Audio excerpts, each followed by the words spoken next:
O velho caminhava devagar pela calçada molhada, como se cada passo pesasse mais que sua própria vida. Seu nome era Seu Agenor, mas ninguém mais chamava assim. Para a cidade, ele era apenas mais um mendigo, um corpo esquecido, um rosto apagado no meio do movimento. Naquela manhã fria, ele sangrava. O sangue escorria do lado esquerdo da testa, descendo pelo rosto enrugado e manchando sua camisa velha. Ele havia caído perto da rodoviária, empurrado sem querer por alguém apressado, que nem sequer olhou para trás. Impacto foi forte, mas o que doeu mais foi o desprezo. Pessoas passaram ao lado dele como se fosse lixo. Uma mulher olhou rápido e apertou a bolsa contra o peito, como se ele fosse um perigo. Um rapaz riu e comentou com outro. Deve estar bêbado. Seu Agenor tentou pedir ajuda. A voz saiu fraca, quase um sussurro. Moça, por favor. Ninguém parou. Ele se apoiou num poste e respirou fundo. A cabeça latejava, a visão girava. A cidade parecia distante, como se ele estivesse dentro de um pesadelo silencioso. Então, ao olhar para o chão, viu algo que fez seu coração disparar. Debaixo de um banco de concreto, havia um envelope pardo, grosso, amassado. Ele puxou com cuidado, como se aquilo pudesse desaparecer. Ao abrir, seus olhos se arregalaram. Era dinheiro. Muito dinheiro. Notas de 100, 50, um bolo inteiro, bem amarrado, como se tivesse acabado de sair do banco. Agenor ficou parado por alguns segundos, sem acreditar. Suas mãos tremiam tanto que ele quase deixou cair tudo. Aquela quantia podia mudar sua vida. Podia comprar comida, remédio, uma cama, talvez até um quarto barato para dormir sem medo. Mas antes que pudesse guardar o envelope, ouviu passos apressados. Um homem bem vestido surgiu no fim da rua, falando alto ao celular, nervoso. Eu perdi o envelope, tinha tudo ali. Se eu não achar, eu tô morto. Seu Agenor sentiu um arrepio. O homem passou correndo perto dele sem notar sua presença. E Agenor percebeu algo ainda pior. O homem não parecia preocupado com o dinheiro. Parecia com medo. Medo de alguém. Agenor fechou o envelope e colocou dentro do casaco. Ele poderia devolver. Poderia fazer o certo. Mas pela primeira vez em muito tempo ele pensou. E quando eu precisei, quem fez o certo por mim?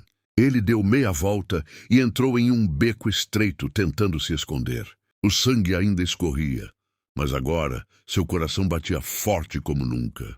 E no fundo daquele beco ele encontrou algo inesperado. Uma porta velha de ferro, meio aberta, e de dentro vinha um som estranho. Como um rádio chiando, misturado com murmúrios. Seu Agenor se aproximou. E naquele momento, ele sentiu que aquele dinheiro não estava perdido por acaso. O beco era úmido, com cheiro de mofo e lixo velho.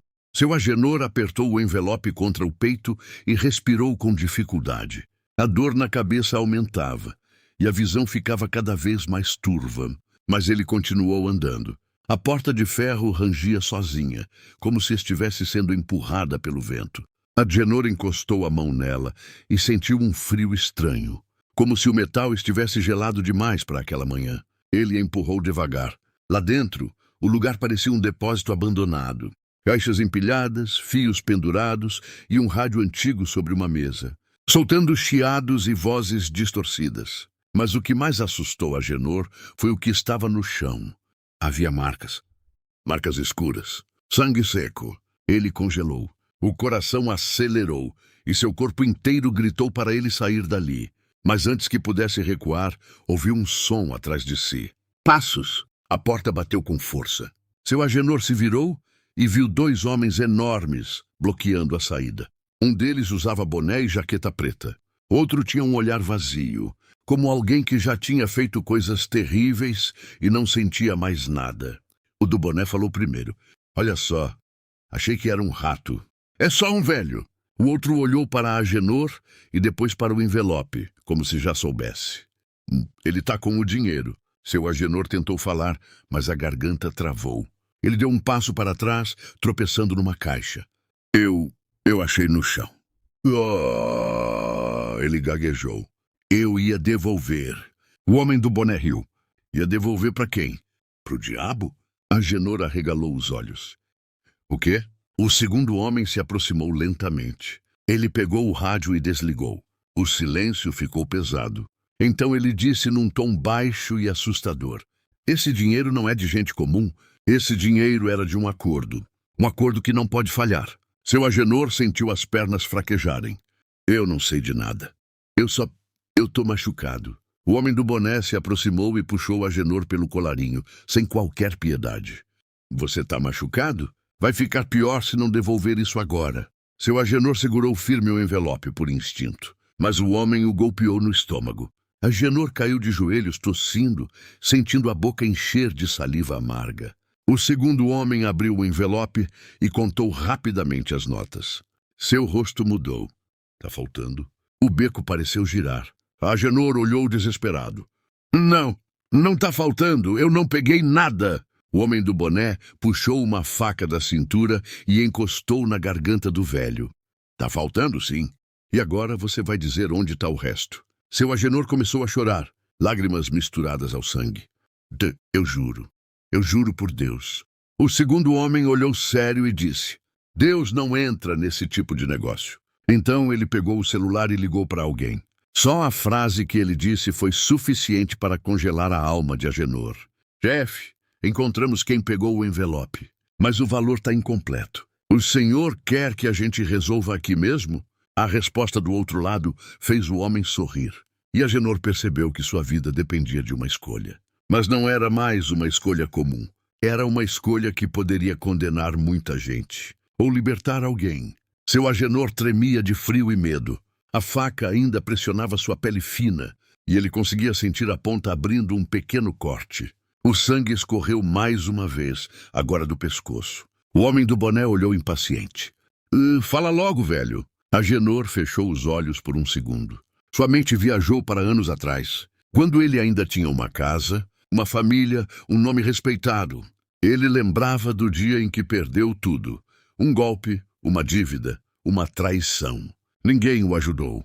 Ninguém estendeu a mão. E agora a cidade o ignorava até sangrando. Mas naquele instante, ele percebeu algo maior. Aquele dinheiro não era apenas dinheiro. Era uma armadilha, um jogo sujo onde pessoas morriam. Ele abriu os olhos e falou com uma calma que surpreendeu até a si mesmo. Eu não peguei nada. Mas eu sei quem pegou. Os dois homens se encararam. Quem? Perguntou o do boné, apertando mais a faca. Agenor respirou fundo e apontou para fora do depósito. O homem que estava gritando na rua. Ele passou correndo. Eu vi o rosto dele. Ele está fingindo que perdeu, mas ele mesmo tirou uma parte. O segundo homem franziu a testa. Tem certeza? Agenor assentiu, mesmo sabendo que estava mentindo. Ele não sabia se o homem realmente pegou uma parte, mas precisava criar uma saída. Precisava tirar aqueles dois dali. O homem do boné hesitou. E por que você está falando isso? Seu Agenor respondeu. Porque eu não quero morrer. E porque eu cansei de ser invisível. O segundo homem pegou o celular novamente. Chefe, o velho disse que o cara que estava na rua tirou parte do dinheiro. Ele viu o rosto. Houve um silêncio. Depois o homem desligou. Vamos, ele disse. O chefe quer o outro. Eles soltaram Agenor no chão como se fosse um saco de lixo e saíram apressados pelo beco. Seu Agenor ficou ali, respirando com dificuldade, ouvindo os passos sumirem. O rádio voltou a chiar sozinho, como se alguém invisível tivesse ligado. Ele se levantou cambaleando e olhou ao redor. Foi então que viu algo caído no canto. Uma pequena bolsa preta, escondida atrás das caixas. Ele se aproximou. Dentro havia mais dinheiro. Muito mais. E junto com o dinheiro havia um caderno. Agenor abriu com as mãos tremendo. E ali estavam nomes. Nomes de empresários, políticos, policiais e valores ao lado. Era uma lista de pagamentos, subornos e entregas. Uma lista que poderia derrubar pessoas poderosas. Seu coração gelou. Agora ele entendia. O dinheiro perdido era só uma parte. O resto estava ali o tempo todo. Seu Agenor poderia fugir com tudo e desaparecer. Poderia finalmente ter uma vida. Mas ele sabia que se fizesse isso, aqueles homens voltariam e encontrariam ele. E talvez matariam qualquer um que cruzasse o caminho. Então, ele fez algo que ninguém esperaria de um velho ignorado e sangrando. Ele saiu do depósito e caminhou até uma cabine de telefone antiga, quase quebrada. Com dificuldade, discou um número que ele lembrava da juventude. A polícia. Quando atenderam, ele disse com voz firme: "Eu tenho uma prova grande. Mas se vocês não vierem agora, vai ter sangue, muito sangue." Do outro lado houve silêncio, e então ele desligou. Mas antes que pudesse dar mais um passo, ele ouviu uma voz atrás dele, baixa e fria. "Você fez a escolha errada, Agenor." Seu sangue gelou. Ele se virou devagar e viu o homem que gritava na rua. Mas agora ele não parecia desesperado. Ele sorria, e na mão dele havia uma arma. "Você achou mesmo que era só dinheiro perdido?" O homem perguntou. "Isso foi deixado para alguém encontrar, para servir de isca." Seu Agenor deu um passo para trás, sentindo o mundo desabar. O homem apontou a arma e concluiu: "E agora você vai pagar o preço por ter tentado ser herói." O disparo ecoou pela rua. E no mesmo instante, as sirenes começaram a soar ao longe, como se a cidade finalmente tivesse decidido olhar para ele. Mas talvez fosse tarde demais.